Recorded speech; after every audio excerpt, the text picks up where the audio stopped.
I'm going to do something here that the YouTube algorithm would probably recommend that I not do and tell you right now, go play these games. Click off this video right now and go buy them. They're a combined $25 on itch.io and they're worth every cent. I'm going to spend the rest of this video telling you why you should play them, but the best experience is going in blind and I would absolutely not want to deprive you of that. Extreme MEATPUNKS forever. Yes, it always needs to be said like that, no exceptions. Is a series of visual novel and beat-em-up action games made by Heather Flowers that combine cool mech fights and gritty punk aesthetics. At the moment there are 2 seasons out with a final season in development and a tabletop RPG set in the Meatoverse on the way as well. You play as a group of MEATPUNKS, a group of meat mech pilots from the town of Sundown.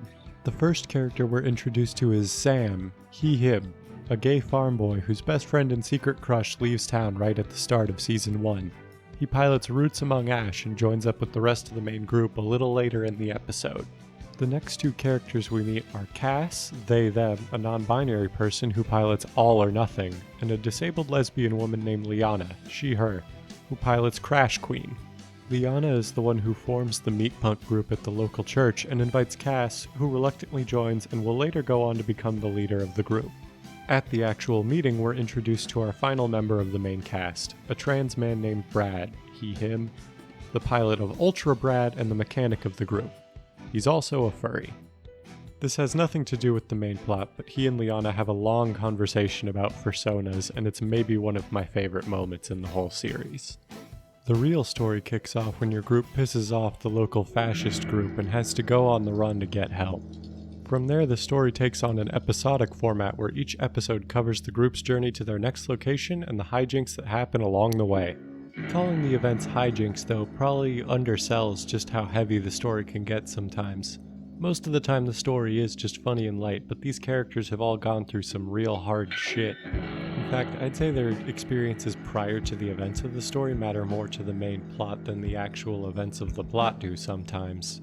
Like how Brad grew up in a cult that believes the sun is evil, and Cass has struggled a lot with their mental health, and it really shows throughout the whole story. Without getting into spoilers, the ending of Season 1 is very traumatic for a lot of the cast, and it really shows in Season 2 and adds a lot of depth to the characters. One other thing I feel like I should call attention to is just how diverse the cast of this game is. I already covered the identities of the main cast, but seriously, there are so many identities I don't think I've ever seen in a game before, like a disabled character that needs a wheelchair, an aromantic character, a non-binary character, and a trans character whose identity is treated with some basic respect. Along with all that representation of identities, this game is probably the most accessible game I've played ever, let alone in 2020. Seriously, this game is way more accessible than most of the games that were nominated for the Accessibility Award in the Game Awards this year.